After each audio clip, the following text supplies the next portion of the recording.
여야가 마침내 총선 선거구 획정 협상을 끝냈습니다. 저희가 오늘 YTN 객원 해설위원 정치학자 두 분을 초대해서 자세하게 해설을 올리도록 하겠습니다. 김형준 명지대 교수, 박명호 동국대 교수 나와 있습니다. 안녕하십니까? 안녕하세요. 자, 우선 전체적으로 오늘 그 결과에 대해서요. 한마디로 평가하시자면 어떻게 평가하실 수 있는지부터 김 교수님. 일단 국회 직무유기 상황이 이제 끝난 상황인데요. 헌법재판소에서 작년 11월 32일까지 선거구 조정, 인구 편차 2대1로 하라고 했는데 법을 만드는 국회가 법을 지키지 않는 초법적 상태가 나왔고 엄밀하게 따지면 선거구가 지금 실종된 상태였는데 이게 54일간 지속된 거거든요. 저는 이런 문제와 관련돼서 너무 좀 안이하게 생각하는 것 같아요.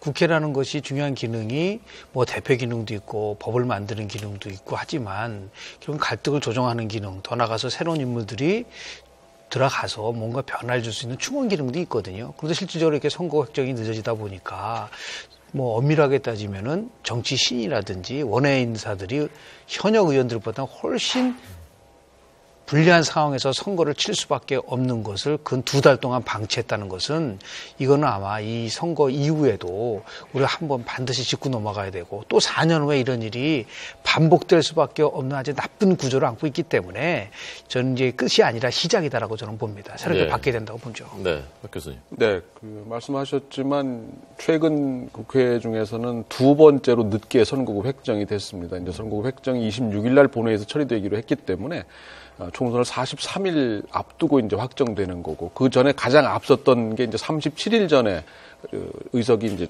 선거가 확정된 적이 있는데 이번 선거는 역시 300석을 전제로 했고요. 이제 지역구를 늘리면서 비례를 좀 줄였습니다. 지역구 의석을 늘리는 거는 아무래도 농어촌 지역구의 통폐합에 따른 분구 이제 이런 가능성들을 좀 최소화하기 위했던 것으로 보여지고 그러다 보니까 우리 선거구의 두 축이었던, 물론 이제 비중은 작았습니다만 비례대표 의석이 좀 더 줄었고, 300석 중에 47석 정도에 이제 머물게 됐기 때문에, 비례대표의 원래 취지에 좀 더 부합하는 부분이 좀 떨어지지 않았겠느냐. 장기적으로 이번 논의 과정에서도 석패율제라든가 권역배 비례대표제라든가 다양한 방안들이 논의가 됐었습니다만은 선거구 획정 과정에서 이런 것들을 논의하기는 좀 어려웠었거든요. 따라서 좀 더 장기적인 차원에서 준비할 것들을 좀 했어야 되는데 막판에 선거구 획정에만 매몰되다 보니까 좀 더 근본적인 어떤 지향점을 모색하는 데는 좀 어려웠지 않았나 생각이 됩니다. 네. 박명호 교수님 말씀하신 지난 2004년도 총선 때 37일 전에 선거 획정이 됐다고 얘기를 했는데요. 지금은 두 가지 면에서 다릅니다. 왜냐하면 그 당시는 예비후보라는 제도가 없었어요. 예비후보 제도가 이번에 도입을 해서 실질적으로 운동을 해야 되는데 자기 선거구가 어떻게 될지 모르는 상태에서 선거운동을 하라고 그러고 옆에 선거구 가서 선거를 한동안 할 수가 없습니다. 등록한 선거구에서만 선거를 할 수 있기 때문에 그렇기 때문에 통폐합이 예상되는 지역에 있는 예비후보들은 절대적으로 불리할 수밖에 없는 것이고요. 두 번째는 그 당시에는 해외에 거주하고 있는 우리 국민들에게 투표권이라는 게 없었지만 이번에 해외에 거주하시는 분들한테 투표권이 있지 않습니까? 그러면 그 명부를 작성하려고 하면 최소한도 일정한 기간이 필요한데 24일서부터는 그 부분이 이루어져야 되거든요. 엄밀하게 따지면 26일 날 한다고 하더라도 이렇게 정치가 한마디로 얘기해서 앞을 내다볼 수 없는 그러한 예측 불가능한 정치를 가지고 간다는 게 말이 되느냐. 꼭 지적하고 싶은 거는 지금 여당한테 좀 따끔하게 좀 말씀드리고 싶은 거는 뭐냐면 그동안 야당에 대해서 얼마나 비판을 많이 했습니까? 법안을 연기하지 말라고 그랬잖아요. 그런데 이제 와서는 벼랑간 선거구 획정 문제하고 쟁점 법안을 여당이 스스로 연계를 했지 않습니까? 물론 대통령이 국회 연설에서 강력하게 그 문제를 지적을 해서 따라갔는지는 모르지만 더 이상 이런 식으로 여든 야든 법안을 가지고 연계하는 나쁜 관행은 빨리 끌어내야 된다. 그렇지 않고 어떻게 무슨 새 정치를 하고 새로운 국회를 만들 수 있는가. 이게 잘 되려면 떡잎부터 안다고 선거 획정부터 하나 제대로 못하는 국회가 어떻게 20대 국회에서 제대로 할 수 있을까요? 난 저는 거기에 대해서 참 의문이 든다는 걸 좀 말씀을 드리고 싶습니다. 더더군다나 이번에는 헌법재판소에서 인구 편차를 줄이라는 결정을 내렸기 때문에 또 대규모로 선거구 조정을 할 수밖에 없었던 것이어서 영향받는 사람들이 굉장히 많았는데 이렇게 결과는 이렇게 됐고 책임을 물어야 되겠는데 책임을 물을 수 있는 방법이 없고요. 우리 국민들이 오히려 그 현역 의원들이 더 전반적으로 유리해진 그런 구조가 됐으니까 참 답답한 일입니다. 박 교수님께서는 비례대표가 줄어든 게 이번에 특징이라고 보셨고 김 교수님이 보시기에는 여당, 야당 유불리를 따지자면은 어느 쪽에 더 유리하게 된 것 같습니까? 일단은 253석으로 지역구가 늘어났는데요. 예. 실질적으로 경기 지역에 8, 그리고 서울에 하나, 인천 하나니까 엄밀하자면 수도권에서 10석이 늘어나게 되지 않습니까? 실제적으로 122석이 되는데 50%에 육박한 선거구를 갖고 있었기 때문에 지난 2012년 선거에서도 당시에 야당이 127석을 차지했습니다.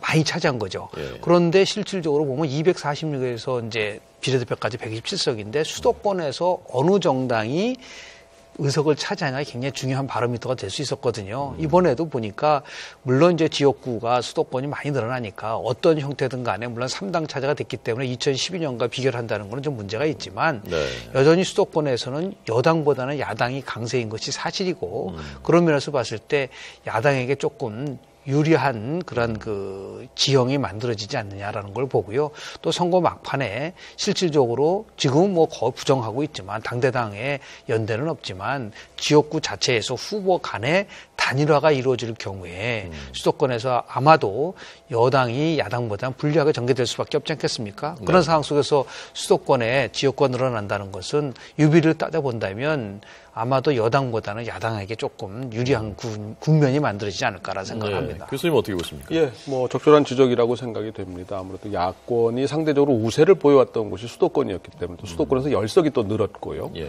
대체로 이제 여당이 어느 정도 의석을 차지할 것이냐의 결정적인 분수는 사실 이제 수도권에 달려 있습니다. 영남을 거의 석권하다시피 하기 때문에 예. 또 의석 분포가 영남 전체 의석 수가 수도권을 제외한 나머지 그다음에 영남을 제외한 나머지 그러니까 충청, 호남, 제주, 강원을 합한 지역구 의석수하고 거의 비슷하거든요.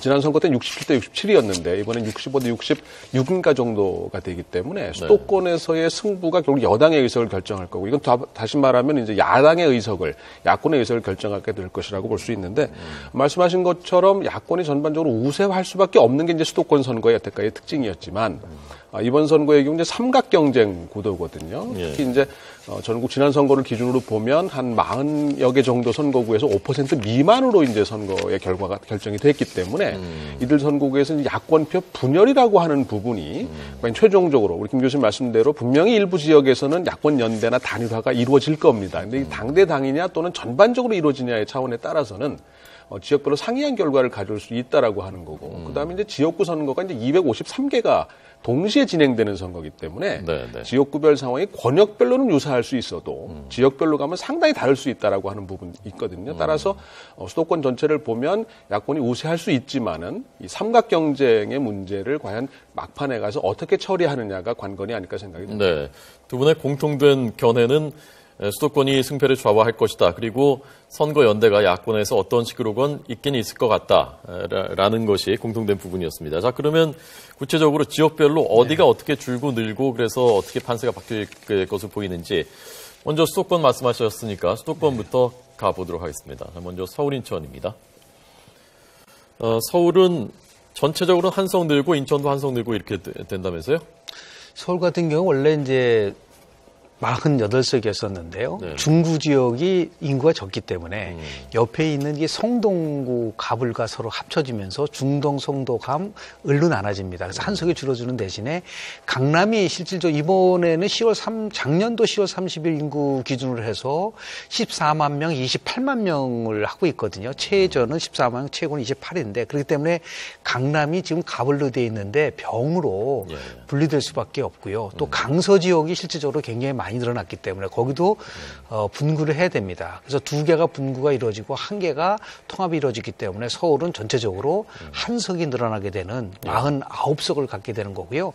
인천 같은 경우도 실질적으로 12석이었지만 연수라는 지역이요. 상당히 인구가 많이 늘어났기 때문에 거기를 한 석을 더 증구를 하게 되니까 한 석을 늘게 되고요. 가장 이제 많이 늘어나는 지역이 경기도 지역입니다. 경기도 지역 같은 경우는 무려 8곳이 늘어나게 되는 그렇게 해서 전체적으로 수도권에서는 서울 하나, 인천 하나, 경기 8에서 10곳이 늘어나게 되는 그런 상황을 맞이하게 됐습니다. 경기도는 대략 지금 남양주, 광주, 군포, 김포, 수원, 용인, 화성 이런 쪽이 늘어나게 될 것 예상되는 아직 확정안은 아닙니다. 그렇습니다. 네. 입니다. 이렇게 되면은 대략 그 여야의 유세 그 유불리로 따지면 어떻습니까? 박 교수님 어떻게 보십니까? 글쎄요, 이게 이제 어떻게 또 획정을 하느냐와 이제 어디와 어디를 갖다 붙일 것이냐에 따라 달라질 텐데요. 예. 아무래도 지금 뭐 짐작하기로는 대체로 여야 간에 뭐 기존의 이제 선거 결과를 바탕으로 비슷하게 가려고 노력하지 않겠느냐. 근데 기존의 세력 관계를 좀 반영하려 하지 않겠나 생각이 드는데 앞서 말씀드린 것처럼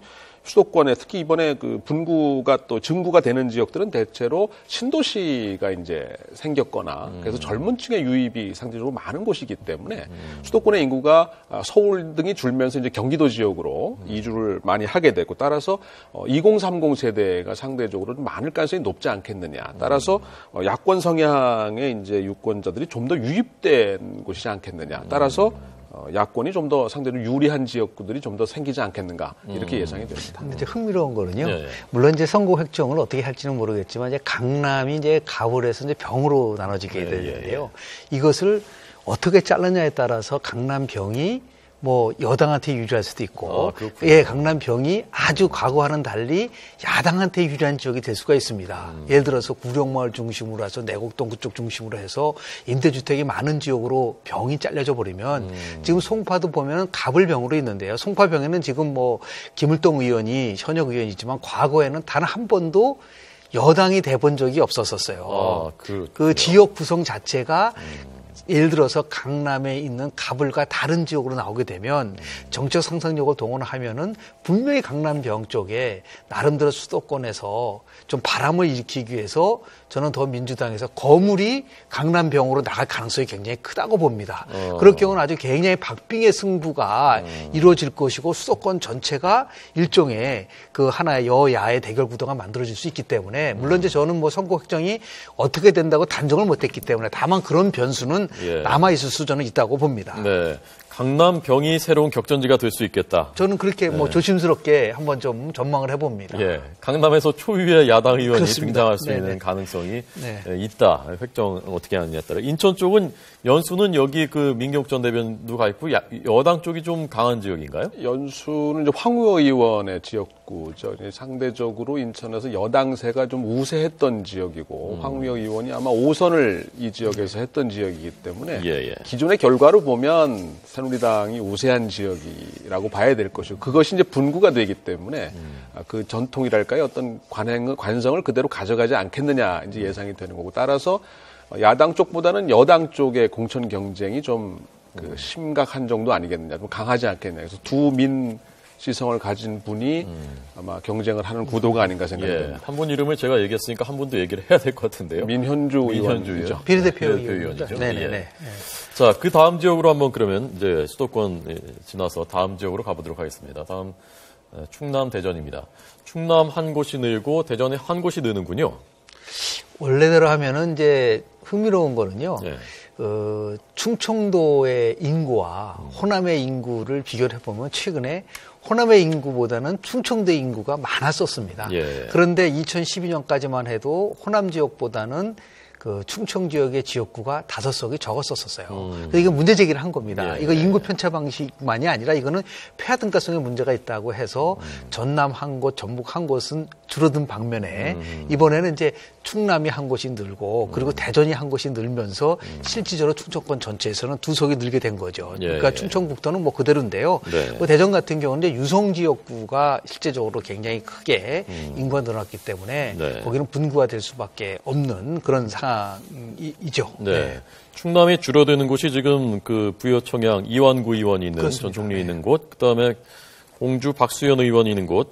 이곳이 한 석이 줄 가능성이 많다면서요? 두 곳이 아마 합쳐지는 것이 가장 유력한 그 예상 시나리오가 아닌가 생각이 됩니다. 또 현역 의원 간의 충돌도 사실상 없는 셈이 됐습니다. 이완구 의원이 안 나오니까요. 그렇습니다. 따라서 더불어민주당의 이제 박수현 의원이 이제 현역 의원으로서 유일하게 됐고 이완구 전 총리가 불출마를 하게 되면서 새누리당 쪽의 후보들이 이제 공천 경쟁이 높은 경선 경쟁이 치열한 지역이라고 할 수 있습니다. 대전 유성은 어떻습니까? 지역세가 어떤 데인가요? 대전 유성은? 독특한 지역인데요. 거기는 이제 아시다시피 카이스트 중심으로 해서 또는 대덕 연구단지가 있기 때문에 다른 지역보다는 상당히 그 인구 구성면에서 조금 차이가 있을 수 있죠. 그러니까 뭐 더 나아가서 이제 화이트 칼라 중심의 또는 그 학력자 중심으로 돼 있기 때문에 그 지역에서는 아마 제가 볼 때는 대전 중에서는 가장 여야 간에 첨예하게 대립이 이루어지는 그런 쪽인 거 아닌가라는 생각을 좀 하게 됩니다. 네. 자, 충청 지역을 봤고요. 다음 지역으로 넘어가 보겠습니다. 다음은 강원 경북입니다. 강원 농어촌 지역구들이 전체적으로 줄었기 때문에 강원도 한 곳이 줄고 경북은 역시 두 곳이 농어촌 지역구 중에서 줄고 흥미로운 것은 이곳에 뭐 새누리당 황영철 의원 지역구도 있고 김재원 의원 지역구도 있고요. 그래서 이거 어떻게 조정할지가 여기도 굉장히 관심사인 것 같은데요. 그렇습니다. 새누리당 의원 간의 경쟁이 불가피한 지역이 됐습니다. 특히 강원 같은 경우에는 지난 총선에 9개 의석이었는데 한 석이 더 줄어서 8석이 됐거든요.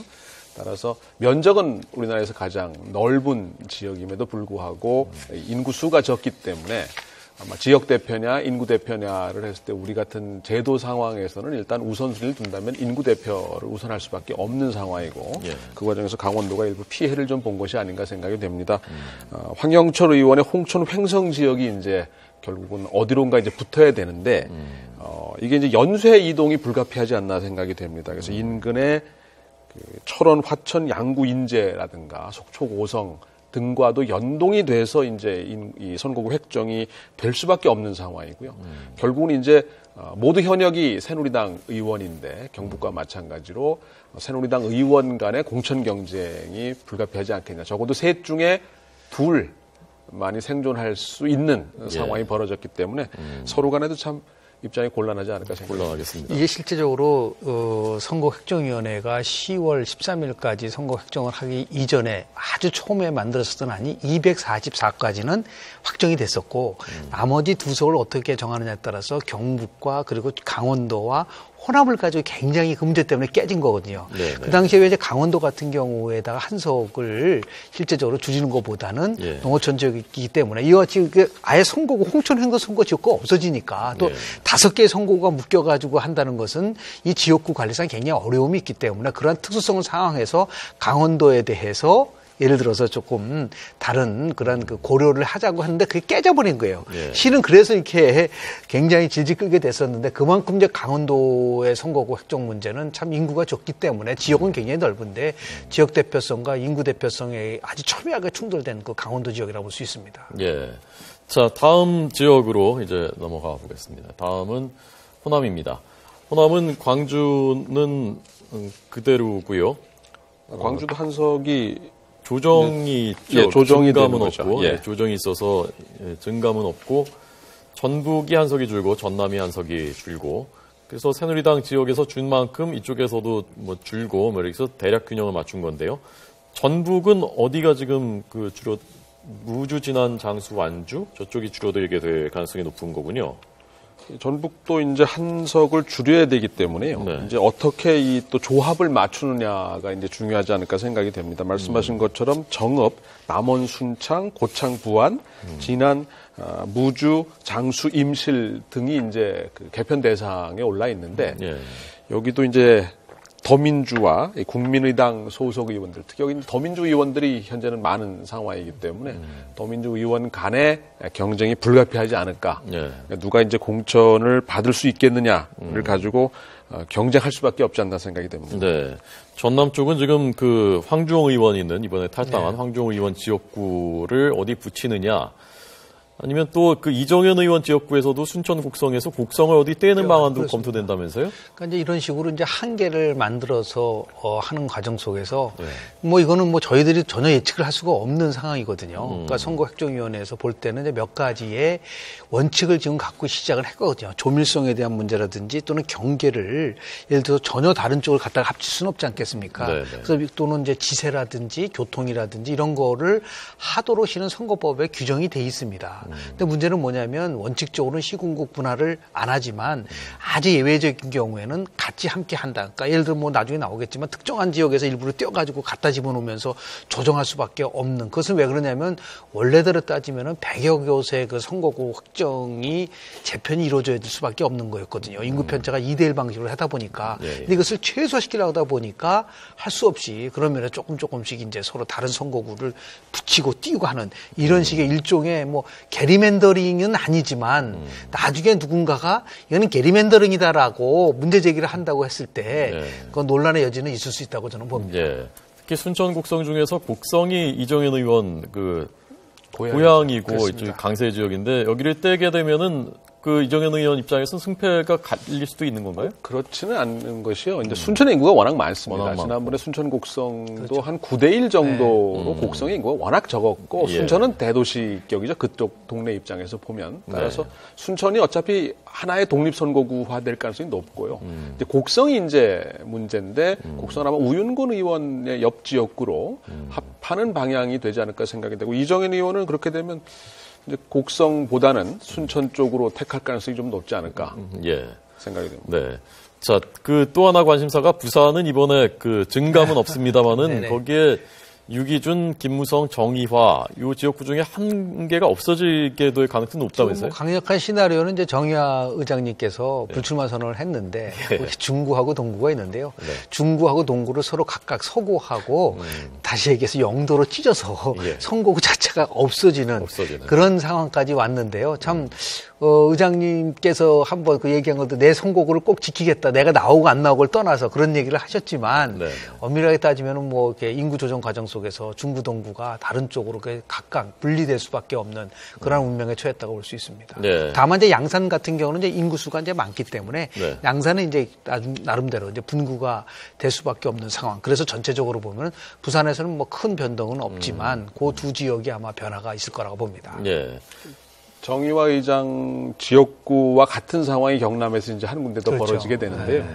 이게 이제 현역 의원이 없다 보니까 주변에 현역 의원은 존재를 하고 그러니까 서로 이제 나눠 갖는 어떤 그런 좀 뭐라 그럴까요? 꼭 바람직한 현상만은 아닌데 현실적으로 좀 불가피한 인정은 될 만한 일입니다만은 그래서 이제 조현영 의원의 지역구가 이제 의령, 함안, 합천인데 현재 비리 관련해서 구속 상태고 뭐 불출마가 당연하고 따라서 새누리당 내 이제 공천 경쟁이 치열할 수밖에 없는 지역인데 이게 바로 이제 선거구 획정이 안 됐을 때 가장 큰 피해를 보는 여기에 예비 후보들이 아닌가 생각이 됩니다.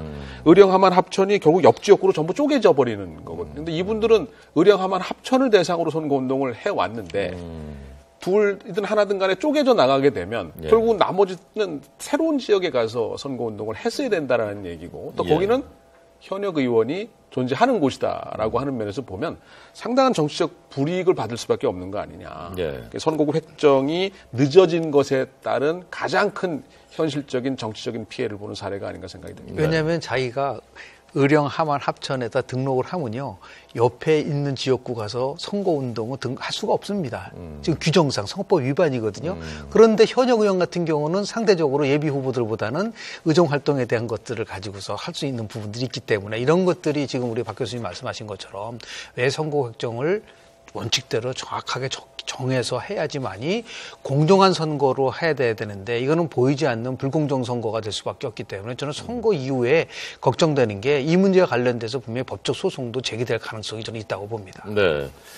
자, 마지막으로요. 아까 그 박 교수님께서 비례대표가 어쨌건 줄어들게 됐단 말입니다, 이번에. 그래서 그 비례성에 대해서 우려를 표시하셨는데 그 문제는 김 교수님 어떻게 보십니까? 일단 그래서 특히요, 여성과 관련된 우리 대통령께서 뭐라고 했냐면 여성의 대표성을 제고해서 실질적인 양성평등을 이루겠다는 게 우리 박근혜 대통령의 구호가 준비된 여성 대통령 아니었습니까? 근데 비례대표가 줄어버리니까 그럼 새누리당은 60%를 여성한테 준다고 얘기를 하고 있고요. 그렇지만은 전체적으로 봤을 때 저는 그 새누리당이 이거 가지고 굉장히 논쟁이 많이 있고 있는데 우선 추천 지역이라는 게 아직까지 논쟁이 되고 있지만 그쪽 분야에는 여성들을 많이 공천을 해서 여성의 대표성을 높이지 않게 되면은 저는 양성평등 실현이라는 그 자체가 굉장히 어려워질 수도 있을 수밖에 없다. 그러니까 비례대표가 줄어든 만큼 지역구에서 어느 정도는 여성과 정치 시인에 대한 고려를 해야 된다는 것이 저는 일반적인 하나의 그러한 그 논리라고 저는 봅니다.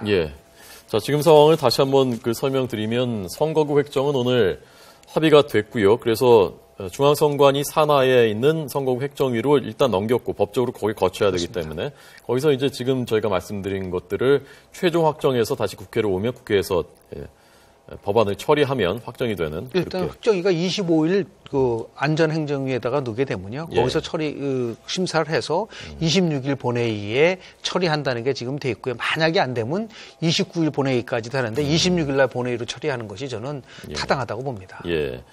자, 그리고 쟁점이었던 테러 방지법은 국회의장 정의화 의장이 오늘 직권상정을 하겠다고 밝혔고, 북한인권법은 여야가 안은 다 합의를 했습니다만은 오늘 테러 방지법을 직권상정한다고 하니까 야당이 반발해서 오늘 처리 못 해준다고 해서 오늘 다시 처리가 안 될 가능성이 높아진 상태입니다. 혹시 테러 방지법하고 북한인권법에 대해서 코멘트 하실 거 있으면 저는 이제 직권 상정의 요건이라는 게요. 크게 세 가지였지 않습니까? 그래서 우리 국회법상 나오면 여야 합의라든지 또는 이제 천재지변이라든지 국가 비상사태 아니겠습니까? 예. 그래서 정의 의장님께서 이게 지금 국가 비상사태로 보는 거죠. 북한의 테러가 명백한 상태이기 때문에 이 문제와 관련돼서 그동안 정의 의장님은 51% 야당 49% 여당에서 균형을 맞추는 그런 행보를 많이 하셨거든요. 네. 그런데 이거는 여야의 관점이 아니라 국민의 안전과 관련된 문제이기 때문에 의장님께서 그 테러 방지법에 관련돼서 직권 상정하는 것은 저는 적절했다고 보고요. 네. 북한 인권법과 관련돼서는 얼마든지 여야가 충분히 저는 합의를 다 이루어졌기 때문에 이 문제도 빨리 조속히 타결되는 이러한 것 또한 나름대로 선거 이전에 이러한 유정의 미를 거둬야되지 않겠나 생각을 하게 됩니다. 예, 박 교수님 마지막. 예, 그 두 법안에 대해서 상당히 국민적 합의가 이미 어느 정도 이루어진 것이 아닌가 생각이 됩니다. 절차상의 문제를 가지고 지금 이제 직권상정 부분 때문에 야당이 이제 다시 반대로 돌아서긴 했는데 이미 말씀하신 것처럼 대체적인 합의가 끝났기 때문에 이제는 절차를 밟아주는 것이 적절하지 않나 생각이 됩니다. 예, 알겠습니다. 오늘 저희 YTN의 개건 해설위원인 두 정치학자 김영준 교수님, 박미호 교수님 두 분 잘 들었습니다. 고맙습니다. 네, 고맙습니다.